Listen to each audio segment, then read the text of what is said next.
لا حول ولا قوة إلا بالله العلي العظيم. أعوذ بالله من الشيطان اللعين الرجيم. بسم الله الرحمن الرحيم.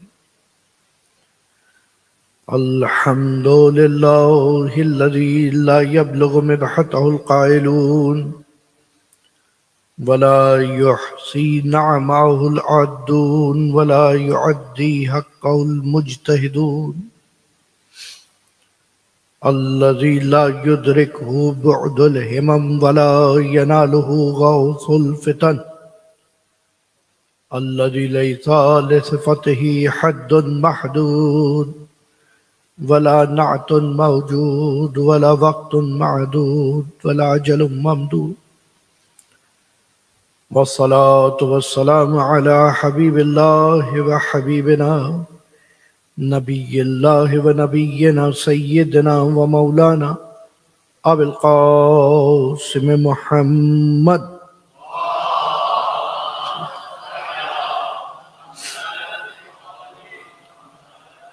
والصلاة والسلام على أهل بيته الطيبين الطاهرين المعصومين المظلومين المنتجبين المنتخبين وسيما إمام زماننا بقية الله في الأراضين.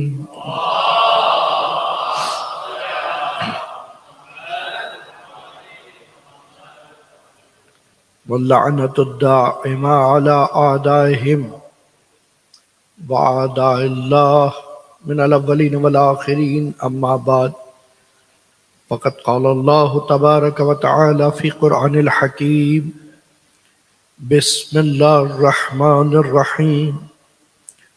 يمحو الله ما يشاء ويثبت ما يشاء ويثبت وعنده أم الكتاب. درود پڑھیے محمد وعلی محمد.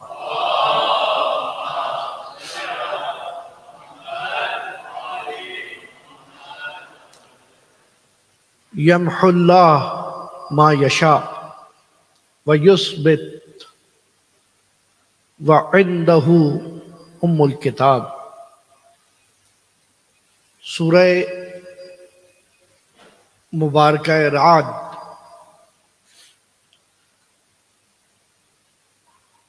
ان سور قرآنی میں سے ہے کہ جن کا آغاز حروف مقطعات سے ہوتا ہے.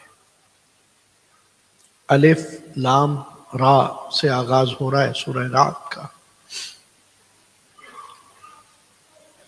اور یہ بھی کمال ہے، یہ آیت نگاہوں میں جب تک آئی تھی میں آغاز میرے ذہن میں نہیں تھا. صرف اشارتاً یہ بیان کروں کہ اساتذہ تفاسیر یہ کہتے ہیں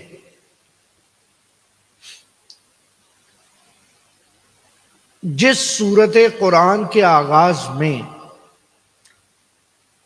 وہ حروف مقطعات آئیں، حروف مقطعات یعنی وہ الفاظ جن کو توڑ کے پڑھا جاتا ہے، بروکن لیٹرز، الف لام میم، الف لام را یا سین، یہ والی جو. اب بہرحال اس کی بحث اور اس سے مل کے بنانے والے الفاظ وہ سب اپنی جگہ جو جملات ہیں، اب جس کی جتنی وکیبلری ہے وہ ویسا جملہ بنا لیتا ہے. ٹھیک، کسی نے اہل بیت کی شان میں ایک شعر بنایا تو کسی نے دشمنان اہل بیت کی شان میں بنا لیا. اسکرائبل کی طرح لیٹرز ہیں آپ کے پاس، آپ کچھ بھی بنا لیں. تو اس موقع پہ میں تو یہی کہہ سکتا ہوں جس کے پاس جس کی محبت ہے اسی کے گن گا سکتا ہے. ٹھیک، اور جس کے گن گا رہا ہے خدا روز میشہ انہی کے ساتھ مشہور کرے. تو دیکھتے ہیں پھر کیا حال ہونا ہے. لیکن ائمہ نے یہ فرمایا یہ حروف مقطعات رموز ہیں، کوڈ ورڈز ہیں خدا اور اس کے رسول کے درمیان. نہ ان کی تفصیلات میں جاؤ اور نہ اس سے بیان ہونے والی چیزوں کو حتمی سمجھو، یقینی سمجھو. سرٹنٹی کے ساتھ کوئی نہیں کہہ سکتا الف لام میم کا مطلب کیا ہے. امام کے ہی پاس ایک شخص آیا الف لام میم کا مطلب کیا ہے، امام نے کہا الف کا مطلب خود ذات اللہ. لام کا مطلب کلمہ لا الہ الا اللہ ہے، اور میم سے ذات محمد مصطفیٰ صلی اللہ علیہ وآلہ وسلم محمد محمد وعجل۔ عربی شاعر سے پوچھا گیا تو اس نے کہا یہ تو علم ہے، علم سے مراد درد ہوتا ہے، درد ہی کی وجہ سے تو سب کچھ ہے، ٹھیک ہے، تو اس لیے اس میں نہ جائیں۔ لیکن ایک چیز یقینی ہے، جن صورتوں کے آغاز میں، جس گفتگو کے آغاز میں جب خدا حروف مقطعات کوڈ ورڈ یوز کرے، اس کا مطلب آپ اسے ڈی کوڈ نہیں کر سکتے، ساتھ رہیے گا۔ وہ وہی بتائے گا جس کے درمیان وہ راز ہے۔ خدا اور اس کا ولی، خدا اور اس کا نبی، جن کے درمیان وہ راز اور رموز ہیں، وہ وہی بتا سکتے ہیں۔ اور اسی لیے تو کہا جاتا ہے ہم اور آپ قاری وحی ہیں، وحی پڑھنے والے ہیں، وہ مہبت الوحی ہیں جن پر وحی نازل ہوتی ہے۔ ہم محتاج ملائکہ ہیں، وہ مختلف الملائکہ ہیں۔ ملائکہ ہماری قبر کے اندر آئیں گے، ملائکہ ان کی زری کے اطراف طواف کرتے ہیں، یعنی قابل مقایسہ نہیں ہے یہ چیز۔ لیکن یہ آیت بہت کمال ہے، اور خصوصاً شب شہادت امام جعفر صادق علیہ السلام کے حوالے سے، اللہم صلی علی محمد۔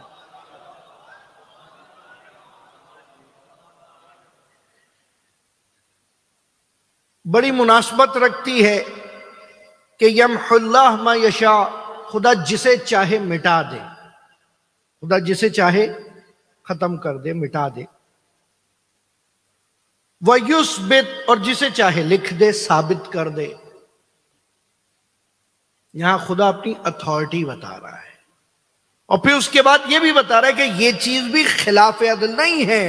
وَعِنْدَهُ أُمُّ الْكِتَابِ، کیونکہ ام کتاب جو اصل مطلب ہے، جو اصل تقدیر ہے، وہ تو اسی کے ہاتھ میں ہے، جسے چاہے مٹا دے۔ سوچا یہ جا رہا تھا کربلا کے بعد، اب جو بنی امیہ بتائیں گے وہی اسلام کہلائے گا۔ حاکم یہ سوچ رہا تھا کربلا کے بعد اب رسول کا نام لینے والا کوئی نہیں ہوگا۔ قاتل یہ سوچ رہا تھا جن کو بیابان میں لا کے میں نے قتل کر دیا ہے، ان کو اب کون پوچھنے آئے گا۔ اسیر کر کے لے جانے والا یہ سوچ رہا تھا میرا نام باقی رہ جائے گا کہ میں نے اتنے طاقتور خاندان کو اسیر کر دیا۔ لیکن یمحو اللہ ما یشاء ویثبت، خدا جسے چاہے مٹا دے، جسے چاہے ثابت کر دے۔ خدا نے کمال یہ کیا، خود انہی کے درمیان سے پہلی بغاوت یزید کے گھر سے زوجہ یزید نے بغاوت کر کے بات شروع کی کہ تجھے شرم نہیں آتی، آل رسول وہاں پر اس طرح موجود ہیں۔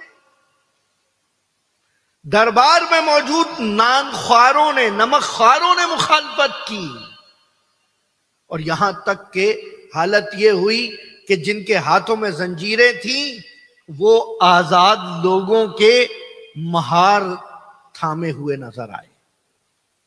ایسا لگتا تھا کہ میرے مولا سجاد کے ہاتھ میں اپنے اسیروں کے قافلے کی رسی نہیں ہے، بلکہ حکومت کی باغ دوڑ ہے۔ یمحو اللہ ما یشاء، خدا نے سب کچھ مٹانا شروع کیا۔ ساتھ رہیے گا، خدا نے ابو سفیان کو مٹا دیا، اس کے بعد نام لینے والا کوئی نہیں تھا۔ یزید بھی وہاں نام لے رہا تھا تو یہ کہہ کے لے رہا تھا کہ میں رسول کے دین کو آگے بڑھا رہا ہوں، یہ نہیں کہہ رہا تھا کہ میں ابو سفیان کے دین کو آگے بڑھا رہا ہوں۔ اور یہی تو سب سے بڑی مشکل تھی۔ گزشتہ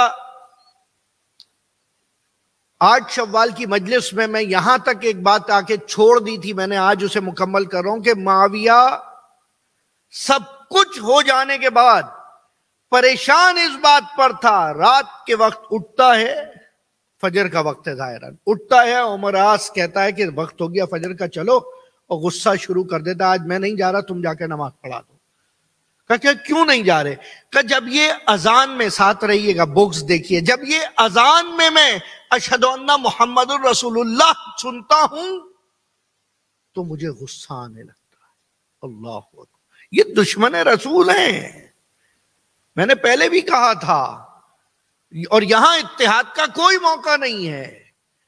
ان شخصیات پہ نرم ہو جانے کی کوئی گنجائش نہیں ہے. یہاں کوئی اتحاد کی بات نہیں ہے. وہ افراد جو نام رسول کو سن کر جن کے دل میں آگ بھڑکنے لگے، حتیٰ خود کہہ رہا ہے معاویہ کہ میرے دل میں وہ آگ بھڑکتی ہے کہ اس کے بعد میرا کچھ کرنے کا دل نہیں چاہتا. کیوں؟ اس لیے مجھے اپنے باپ کا وہ جملہ یاد آتا ہے کہ مجھے لگتا ہے ہمارا نام لینے والا کوئی نہ ہوگا اور حمزہ کا جگر چبا جانے کے باوجود اس پہ گریہ کرنے والے باقی رہیں گے. یمحو اللہ ما یشاء. خدا نے جگر چبانے والوں کو معاف کر دیا. جس کا جگر چبا لیا گیا اس کو سید الشہداء کر دیا. کیسا ثابت کیا؟ کیونکہ ام کتاب اس کے پاس ہے، ساری چیزیں اس کے پاس ہیں. پھر اس کے بعد تاریخ آگے بڑھی. یزید کے بعد یزید کا نام لیوا کوئی نہ رہا. یزید کے بھیجے ہوئے نمائندگان یہ کہتے تھے میں خلیفہ رسول ہوں. یہ نہیں کہتے تھے کہ میں یزید کا جانا، کیونکہ یزید کا جانا، یزید بدنام ہو چکا تھا. بیٹے کو خلافت دی گئی تو بیٹا خلافت ٹھکرا کر چلا گیا یہ کہہ کر کہ جس تخت کے پائے خون اہل بیت سے رنگین ہو میں اس پہ نہیں بیٹھ سکتا. یمحو اللہ ما یشاء. یہاں تک کہ سلسلہ عمر ابن عبدالعزیز تک آیا، اور وہ جو سلسلہ حدیث رکا ہوا تھا سلسلہ حدیث شروع کیا گیا. سب علی کو بند کیا گیا کہ آج کے بعد کوئی علی ابن ابی طالب پر لعن نہیں کرے گا. اس نے باقاعدہ ثابت کر کے دکھایا. کہیں تو وہ واقعہ بیان کر دوں؟ درود پڑھیں ایک مرتبہ محمد والے.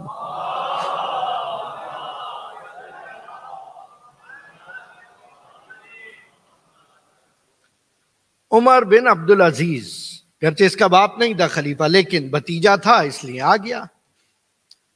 اور آنے کے بعد جب دیکھا کہ یہ چیزیں غلط ہو رہی ہیں، اور آنے کے بعد اپنے سارے شہر کے مفتیوں کو، علماء کو بلایا اور کہا کہ بھائی سلسلہ یہ ہے کہ میں اپنی بیٹی کا رشتہ کرنا چاہتا ہوں ایک غیر مسلم سے، ایک عیسائی سے. تو بتائیے اس کا کیا وہ ہے؟ کہا نہیں یہ تو نہیں ہو سکتا ہرگز. آپ خلیفہ مسلمین ہیں، آپ کی بیٹی کا رشتہ کیسے ہو جائے گا کسی غیر مسلم سے؟ کہا کیوں نہیں ہو سکتا؟ کہا نہیں، ان کو تو ہم نے برا بھلا کہا ہوا ہے، ان کو ہم نے لعن کی ہوئی ہے. کہا یہی تو میرا سوال ہے، جب میری بیٹی کا رشتہ نہیں ہو سکتا تو محمد مصطفیٰ کی بیٹی کا رشتہ کیسے ہو گیا؟ تمہیں کس نے یہ مجاز دیا ہے کہ علی پر لعن کرو؟ اس وقت سے سب علی بند ہوا. اور بہرحال یمحو اللہ ما یشاء، خدا جسے چاہے مٹاتا چلا جائے، خدا جسے چاہے ثابت کرتا چلا جائے. اور پھر حالت یہ ہوئی، میرے چھٹے امام کے دور میں 18 سال ہیں امام کے بنو امیہ کے ساتھ. تھوڑی سی تاریخ کبھی کبھی سنا کریں. 18 years at the time of بنو امیہ، 16 years at the time of بنو عباس. ٹھیک ہے، یہ 34 سالہ 34 years ہیں امامت کے، کہ جس میں امام کو وہ موقع ملا کہ جب بنو امیہ بلا رہے ہیں تو وہ بھی زیادہ زبردستی نہیں کر سکتے کیونکہ ان کی اپنی حکومت خطرے میں. جب بنو عباس آئے ہیں تو خود کیونکہ ابھی تازہ آئے ہیں وہ بھی زیادہ سختی نہیں کر سکتے. اور یہی تو وہ وقت تھا کہ جس وقت پروردگار عالم نے اس آیت کی تفسیر اس طرح شروع کروائی کہ تم آج پریشان ہو کہ وضو کس طرح ہوگا، یہ محمد کا بیٹا محمد بتائے گا. تم پریشان ہو نماز کس طرح ہوگی، یہ محمد کا بیٹا محمد بتائے گا. اس کا لقب بھی صادق تھا، اس کا لقب بھی صادق ہوگا. اللہم صلی علی محمد وآل محمد. یہ بتائے گا حج کس طرح ہوگا، یہ بتائے گا روزہ کس وقت بند ہوگا، روزہ کس وقت کھلے گا. اور پھر مولا کی شان کیا ہے کہ جب مولا سے سوال کیا جا رہا ہے، 40 سوال کیے ہیں امام ابو حنیفہ نے. امام ابو حنیفہ آئے ہیں اور 40 سوال کرنے کے بعد کہتے ہیں میں آج تک جعفر صادق سے بڑے فقیہ سے نہیں ملا. لولا سنتان لہلک نعمان. اور اس کے بعد 1 سال باقاعدہ امام کے پاس بیٹھ کے شاگردی اختیار کی. فقہ کے مسائل سمجھے، لیکن جہاں ظرف میں مسئلہ ہو وہاں کچھ بھی ڈال دیا جائے اس پہ اثر نہیں پڑ سکتا۔ اور امام وہاں بھی جب حدیث بیان کر رہے ہیں تو یہی کہہ رہے ہیں، قال ابی علی ابن ابی طالب، میرے بابا علی نے کہا، فی الدین، کہ دین کے معاملے میں کوئی رائے نہیں آئے گی، والمقیاس، اور نہ ہی کمپیریزن ہوگا، نہ ہی قیاس کیا جائے گا۔ دین کے معاملے میں نہ تو ذاتی رائے آئے گی نہ قیاس کیا جائے گا۔ ایک مرتبہ برابر والے سے پوچھتا ہے، اس کے بابا کا نام تو محمد تھا، یہ کیسے کہہ رہا ہے وقال ابی علی، کہ میرے بابا علی نے کہا؟ اسی وقت امام کے دربار میں موجود امام کا شاگرد جناب ابی حمزہ ثمالی کہتے ہیں، اللہ اکبر، یہ نام بھی سنتے رہیں، یاد رکھیں۔ ابی حمزہ ثمالی وہ شخص ہیں جن کے لیے میرے 8ویں امام رضا نے کہا تھا کہ یہ ہمارے دور کا سلمان ہے، اللہ اکبر، یہ ہمارے دور کا سلمان ہے۔ چوتھے امام، 5ویں امام، 6ٹھے امام اور 7ویں امام، 4 ائمہ سے روایات نقل کی ہیں ابو حمزہ ثمالی نے۔ ابو جعفر جن کی کنیت تھی، بہرحال ابو حمزہ ثمالی کہتے ہیں کہ یہ اپنے آپ کو محمد کا بیٹا بھی کہہ سکتے ہیں اور علی کا بیٹا بھی کہہ سکتے ہیں۔ کہا کس طرح؟ کہا تمہیں نہیں یاد کہ وہ معاملہ کہ جس کے اوپر تمام خلفاء پریشان رہتے تھے کہ کوئی فضیلت نہ ہوتی، ساتھ رہیے گا، کوئی فضیلت نہ ہوتی، صرف پیغمبر مباہلے کے دن ہمیں لے جاتے، اللہ، صرف مباہلے کے دن ہمیں لے جاتے یا ہمارے بچوں کو لے جاتے تو تا قیامت ہم اس پر فخر کر سکتے تھے۔ اس دن پیغمبر نے یہ بتا دیا کہ علی کے بیٹوں کو اپنا بیٹا بنا دیا، اب تا قیامت نسل علی خود کو نسل محمد بھی کہہ سکتی ہے، نسل علوی بھی کہہ سکتی ہے۔ اللہم صلی اللہ۔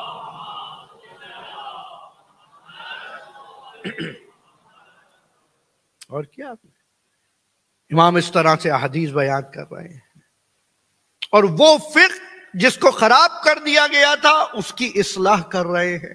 100 سال آج بہت ہوتے ہیں، تو وہ وقت کہ جب تصویریں بھی نہیں کھینچی جاتی تھی، سب کچھ حافظے کی بنیاد پہ کام ہوتا تھا، اور حافظ تو آج کے دیکھ لیں کیسے ہیں تو اس وقت کے کیسے ہوتے ہوں گے، ٹھیک؟ سب کچھ سینہ بہ سینہ چل رہا ہوتا تھا۔ سینہ بہ سینہ چلنے کی کیفیت آج کل وہ جو گیم ہے وہ چائنیز وسپر، وہ آپ نے دیکھا ایک دوسرے کو میسج دے، کیا سے کیا ہو جاتا ہے میسج جاتے جاتے، اندازہ لگائیں۔ اس سب خراب کاری کے باوجود، ساتھ رہیے گا، ذمہ داری سے کہہ رہا ہوں، اس سب خراب کاری کے باوجود، تخریب کاری کے باوجود، پھر کہیں جا کر یہ اہل بیت کی محبت میں لکھے جانے والی سینکڑوں کتابیں ہیں جن میں ہزاروں حدیثیں آج بھی محمد و آل محمد کی ولایت بیان کر رہی ہیں۔ اور کیوں بیان کر رہی ہے؟ اس لیے کہ خدا نے سورہ رعد میں کہا ہے یمحو اللہ ما یشاء ویثبت ما یشاء وعندہ ام الکتاب، وہ جسے چاہے خدا مٹا دے گا، جسے چاہے ثابت کروا دے گا، ام کتاب اس کے پاس ہے، کیونکہ اصل میٹر اس کے پاس ہے، اصل محور اس کے پاس ہے۔ اور جس وقت میرے 6ٹھے امام کی زندگی میں سختیوں کے دور شروع ہوئے، اور 6ٹھے امام کو لا محالہ، جب شروع میں تو کیا ہوتا ہے کہ دشمن کو اندازہ نہیں ہوتا کہ میرا مقابل کتنا طاقتور ہے۔ انہوں نے کہا پڑھا تو رہے بیٹھ کے، کیا کر لیں گے، کیا ہی کر لیں گے آپ کے بقول۔ مسجد میں بیٹھا ہے، 4 بیٹھے ہوئے ہیں بوڑھے بیٹھ کے پڑھ رہے ہیں، کیا کر لیں گے۔ بعد میں دیکھا جتنے شہر والے ہیں وہ ان 4 سے جا کے مسئلے پوچھ رہے ہیں، 4 سے 6 ہوئے، 6 سے 10 ہوئے، 10 سے 1000، اس طرح تعداد بڑھنا شروع ہوئی کہ مسجد نبوی میں بلا تشبیہ جہاں موجودہ منبر رسول ہے وہاں سے لے کر اور تقاطع بقی تک، اللہ اکبر، مولا ہم سب کو زیارات مقامات مقدسہ نصیب فرمائے، اس راستے تک جو جنت البقیع اور روضہ رسول کی باؤنڈری کے بیچ میں ہے، اس راستے تک اس وقت میں شاگرد و افراد بیٹھے نظر آتے تھے۔ اب ظاہر سی بات ہے جب اتنی بڑی تعداد میں آ کے لوگ بیٹھیں گے تو ہر کوئی اپنے حساب سے لے کر جائے گا۔ ہر ایک اپنے ظرف کے حساب سے لے کے جائے گا. اب اسی میں سے کوئی زرارہ بن کر نکلے گا، اسی میں سے کوئی محمد بن مسلم بن کے نکلے گا، اسی میں سے کوئی امام شافعی بن جائے گا، انہی میں سے کوئی ابو حنیفہ بن جائے گا. اس میں کوئی مشکل تھوڑی ہے. کمال یہ ہے کہ کوئی بھی شخص چاہے دشمن ہو یا دوست ہو، نہ امام کی علمیت کو رد کر پایا، نہ امام کی ولایت کو چیلنج کر پایا. کوئی نہیں بیان کر پایا. اللہم صلی علی محمد و علی.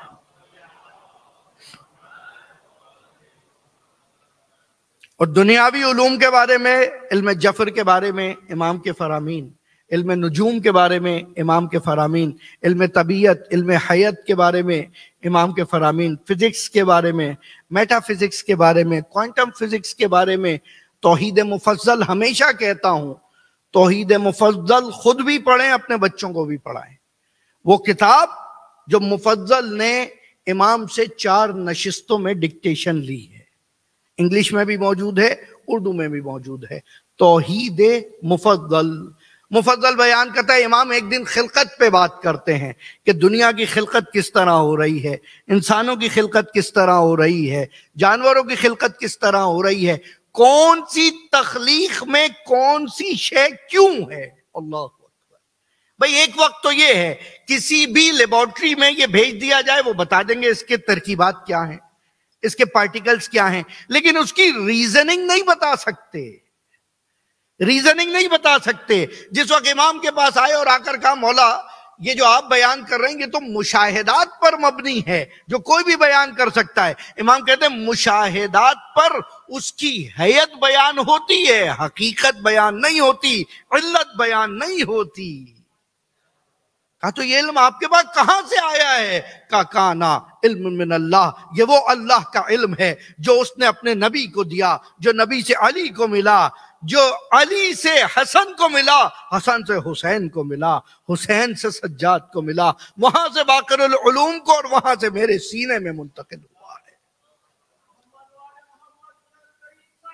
اللہم صلی علی محمد.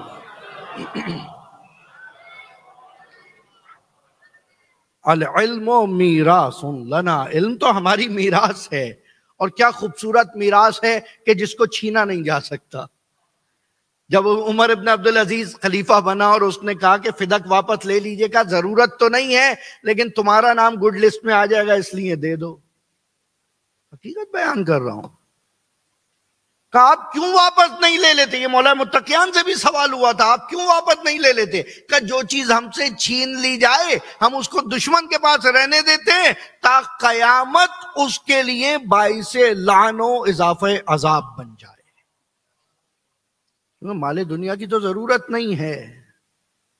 آج تک قارون کے خزانے کا پتہ نہیں ہے کہاں ہے. ساتھ رہیے گا.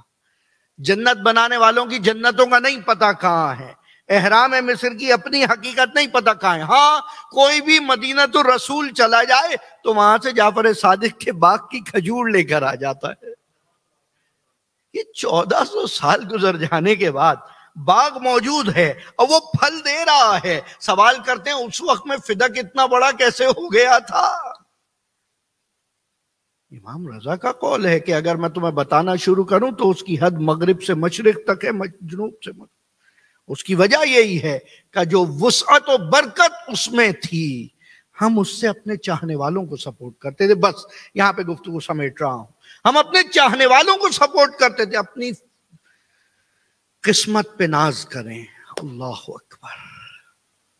اپنی قسمت پہ ناز کریں. مولا نے اپنے غلام کو کہا کہ میں ذرا گھر میں مصروف ہوں، جاؤ ذرا جا کر دیکھو دروازے پہ ہمارا ایک چاہنے والا آ رہا ہے، ہمارا مہمان آ رہا ہے، اس کو لے کر آ جاؤ. غلام کہتا ہے حمید بن عبداللہ نام ہے. حمید بن عبداللہ کہتا ہے میں دوڑا ہوا گیا اور میں دیکھنا شروع کیا.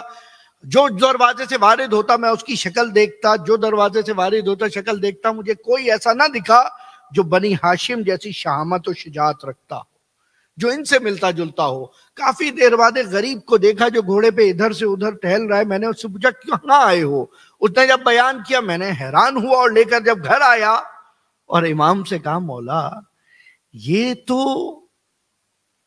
بنی ہاشم نہیں ہے، یہ تو کوئی آپ کا رشتہ دار نہیں ہے، میں سمجھ رہا تھا کہ کوئی آپ کا رشتہ دار ہے جس کے لیے اہتمام کریں. کہ نہیں، یہ ہمارا چاہنے والا ہے، ہم اپنے چاہنے والوں کا ایسے استقبال کرتے.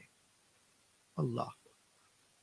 اور یہ وہ چاہنے والا ہے میرے مولا کا جس کا نام سجاد ہے، اور یہ نام سجاد اس کے والدین نے نہیں رکھا، یہ مسلسل سجدے کرنے کی وجہ سے سجاد کہلائے. سجاد آتے ہیں امام کی بارگاہ میں. امام نے کہا تم آج ہمارے ہاں رہو گے. امام نے خدمت کی، رات کو کھانا وغیرہ دیا. دوسرے دن سجاد غائب ہوئے، نہیں دکھے. باہر امام کو کہیں نظر آ گئے. امام نے کہا تم چلے کیوں گئے، دوسرے دن نہیں آئے تم کل؟ کہا مولا آپ نے ایک ہی دن کا کہا تھا. کہا نہیں، ہمارے چاہنے والوں کے لیے ہمارے دروازے کھلے، تم جب تک مدینے میں ہو میرے گھر پہ ہی قیام کرو گے. فوراً نوکر کو بلایا اور کہا پوچھو کھانے میں کیا کھاتا ہے؟ کہا میں تو صرف دودھ لیتا ہوں. کہا ہمارے پاس فی الحال گھر میں ایسا انتظام نہیں ہے، فوراً جاؤ کوئی ایک ایسا انتظام کرو، ایسا جانور لے کر آؤ، ایسی بھیڑ لے کر آؤ جو روز دودھ دے سکے، میرا چاہنے والا عراق سے آیا ہے. اور پھر امام کہتے ہیں انہیں بتاؤ تم عراق میں کہاں سے آ رہے ہو؟ وہ بیان کرتا ہے کہ میں کربلا سے آ رہا. اللہ اکبر. خوش نصیب ہے کہ ایسا امام پایا ہے جو زائرین حسین کی ناز برداری کرتا ہے. اللہ اکبر. راوی کہتا ہے مولا آپ کی زیارت کا، آپ کی قبر کی زیارت کا کیا ثواب ہے؟ کہا کمن زار رسول اللہ، جیسے رسول خدا کی زیارت کی. کہا اچھا حسین کی زیارت کا کیا ثواب ہے؟ کہا من زار اللہ علی عرشہ، کہ جیسے اللہ جل جلالہ کو اس کے عرش پہ زیارت کی جائے. عرش وہ بلند ترین مقام ہے جو قابل تصور ہے انسان کے لیے. یعنی مولا یہ کہہ رہے ہیں یہ جو کربلا ہے نا، یہ وہ بلند ترین مقام. آخری وقت میں بچوں کو وصیتیں کر رہے ہیں، منصور آ رہا ہے وصیتیں کروا رہا ہے، نصیحتیں لے کر جا رہا ہے. بس اب امام کی وصیتیں نم آنکھوں کے ساتھ سنیے گا، اور یہ سمجھ کے آج سنیے گا کہ امام آپ کو کس طرح کیا چیزیں بتا کے جا رہے ہیں. اللہ اکبر. پہلی چیز امام بیان کر رہے ہیں کہ دیکھو ہرگز ہرگز ہرگز نماز کو حقیر نہ سمجھنا، نماز کو پست نہ سمجھنا. دوسری چیز کا قطع رحم نہ کرنا، کہ تمہاری عمر 30 سے 3 سال ہو جائے گی. یمحو اللہ ما یشاء و یثبت ما یشاء، خدا جو چاہے مٹا دے، جو چاہے لکھ دے. رشتہ داروں سے بیجا قطع تعلق نہ کرنا. حتیٰ کہ وصیت میں جب امام نے وصیت کی نا کہ فلاں کو اتنے پیسے دو، فلاں کو اتنے پیسے دو، ایک امام کا ہی رشتہ دار تھا جس نے امام پر ایک مرتبہ چھری سے حملہ کیا تھا. کہا اس کو بھی ہر مہینے 70 درہم دیا کرنا. کہا مولا اس نے تو آپ پہ حملہ کیا. کہاں اپنا ہے، بہک گیا تھا. اللہ اکبر. اپنا ہے، بہک گیا تھا. اور اس ماحول میں سب سے زیادہ وصیت ہم اہل بیت کے چاہنے والوں کو بتانا کہ ہم ان کے لیے شافی ہیں. تم انہیں بتانا کہ ہم ان کے حامی ہیں. اس سے بڑی کیا بات ہے کہ ایک حجت الہی ہماری حمایت کو آ جائے. کہاں میرے شیعوں کو بتانا کہ ہرگز ہرگز ولا خالط بالسفہاء یا ادخل بالسفہاء، بدنام لوگوں کے ساتھ، بے عزت لوگوں کے ساتھ رفت و آمد نہ رکھنا. عجیب ہے، یہ آخری وقت میں جاتے ہوئے امام بیان کر رہے ہیں. تصور کریں زہر اثر دکھا رہا ہے، بچے موجود ہیں، اور امام بتا رہے ہیں کہ میرے شیعوں کو یہ کہہ دینا، کیونکہ تمہارا امام نہیں چاہتا کہ ان کا کوئی چاہنے والا صاحب عزت نہ ہو۔ ہرگز ہرگز لا ادخل الصفحاء، بدناموں کے ساتھ، بے وقوفوں کے ساتھ رفت و آمد نہ رکھنا، تم ان میں شمار ہو جاؤ گے۔ اور ہاں وخالط بالعلماء، علماء کے ساتھ نشست و برخاست رکھنا، وقروا، اس سے تمہارا وقار بلند ہوگا، تمہاری عزت میں اضافہ ہوگا۔ مولا نہیں چاہتے کہ باقر العلوم کا دم بھرنے والا علم سے بے خبر رہ جائے، جعفر صادق کے نام پہ رونے والا علم و شریعت سے نابلد رہ جائے۔ اور پھر یہاں تک فرمایا کہ ہاں، اور ان سے کہہ دینا کہ ہرگز ہرگز اپنے مومن بھائی کو اگر کوئی تمہارے پاس ہاتھ بڑھائے اسے رد نہ کرنا۔ وصیت امام کی۔ منصور نے کہا کہ جو جو حرکت ہو سکتی ہے، جس طرح سے جعفر صادق کو پابند کیا جا سکتا ہے کر کے دیکھ لیا جائے۔ مدینے سے عراق آج بھی کافی سفر ہے۔ ایک دم امام کے گھر پہ حملہ ہوا، امام کو گھر سے باہر نکالا، تمام سامان لا کے رکھ دیا، گھر کی تلاشی ہو رہی ہے، چیزیں اٹھائی جا رہی ہیں۔ امام جعفر صادق اپنے گھر کی دیوار سے لگتے ہوئے بیٹھے اور گریہ شروع کر دیا۔ غلام پاس آئے، چاہنے والے آئے، مولا گھبرانے کی بات نہیں ہے، سب ٹھیک ہے، کچھ نہیں، صرف یہ دیکھ رہے ہیں، ان کو اطلاع ملی تھی گھر میں اسلحہ موجود ہے، تلواریں جمع کی جا رہی ہیں۔ امام گریہ کیے جا رہے ہیں، گریہ کیے جا رہے ہیں کہ مولا کوئی ایسا سادحہ نہ ہوا، کوئی حادثہ نہ ہوا، تمام بچے محفوظ ہیں۔ امام کہتے ہیں میں یاد کر رہا ہوں وہ شب عاشور، وہ شام غریبہ یاد کر رہا ہوں، خیام حسینی میں کیسے ناموس ایک خیمے سے دوسرے خیمے، ارے کیسے ہم اہل بیت کے بچے اس شب پریشان تھے، کوئی دل جوئی کرنے والا نہ تھا۔ بس یہ حالت ہے امام کی، اور یہاں تک کہ مخبر نے صدا دی، اور اسی حالت میں جیسے امام موجود تھے، سر پہ امامہ نہیں رکھنے دیا، دوش پہ عبا نہیں رکھنے دی، مدینے سے عراق تک لے آئے، منصور کے دربار میں امام کو کھڑا کر دیا، امام گریہ کیے جا رہے۔ منصور کہتا ہے اب گواہ پورے ہیں میرے پاس، تمہیں موت نظر آ رہی ہے اس لیے گریہ کر رہے ہو؟ کوئی جواب نہیں دیا۔ کہ تمہیں کیا ہوا کہ ایسا گریہ کیوں کر رہے ہیں؟ جعفر صادق میں نے آپ کی بہت عزت کی، لیکن آپ نے میرے خلاف جہاد کا ارادہ کیا، اس لیے آپ کو ایسا بلائے۔ امام جواب نہیں دے رہے، گریہ کر رہے ہیں۔ یہاں تک کہ جب گواہ سامنے آیا کہا تو جانتا ہے کہ تو جھوٹا، اور یہ میں بھی جانتا ہوں اور میرا خدا بھی جانتا ہے۔ کبھی سبب گریہ کیا ہے؟ کہ میں سوچ رہا ہوں کہ ارے مجھے جب لے کر آئے ہیں میں تنہا ہوں، میرا جد علی ابن الحسین، اللہ اکبر، کوئی وقت ہو، اب امام کربلا کو یاد کر رہے ہیں۔ امام کو زہر دیا گیا، زہر اثر دکھا رہا ہے۔ جب آخری وقت آیا تمام بچوں کو قریب بلایا، وصیتیں کرنا شروع کی، اور وصیتیں کرتے کرتے ایک مرتبہ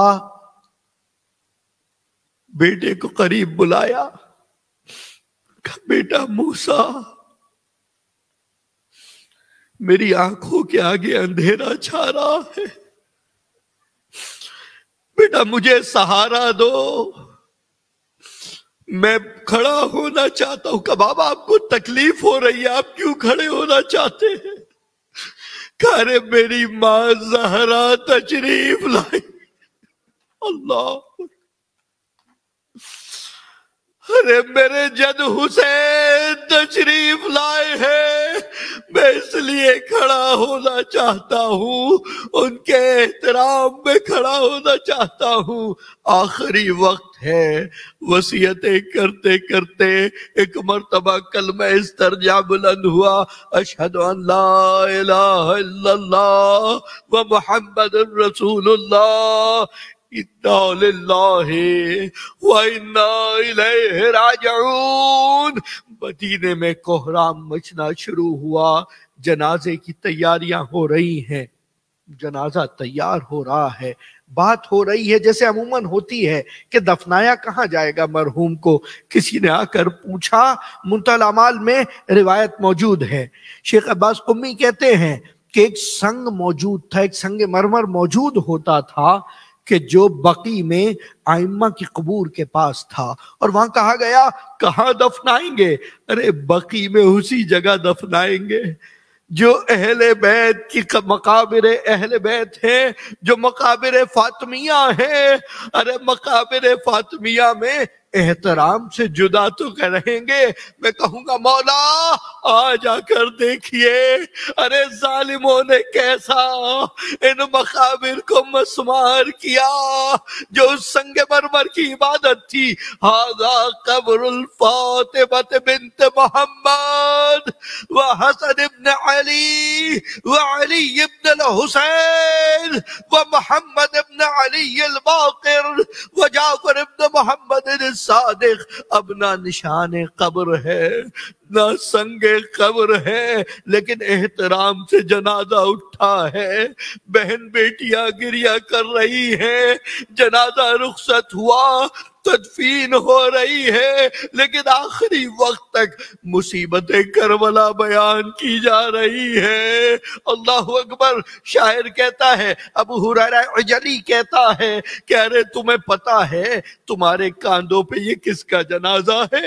اگر تمہیں علم ہو جائے تو یہ خاک قبر پہ نہ ڈالو بلکہ اپنے سروں پہ ڈالو گے۔ ارے یہ خانوادہ اہل بیت سے تھا۔